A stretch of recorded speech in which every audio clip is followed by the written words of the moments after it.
చాలా రోజులైంది, చాలా సంవత్సరాలైంది నేను బావిలో నీళ్ళు ఇచ్చేది.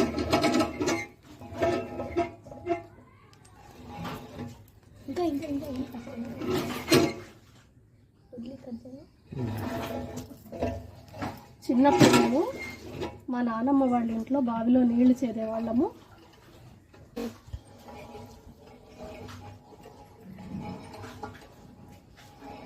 చిన్నప్పుడు మా నాన్నమ్మ వాళ్ళ ఇంట్లో బావి ఉండేది. కంపల్సరీ బావి నుంచి నీళ్లు చేది తీసుకొచ్చేవాళ్ళం. మరి ఎన్ని సంవత్సరాలకి ఇక్కడికి వచ్చాక ఇది కూడా బావిలో నుంచి నీళ్లు చేద్దాము.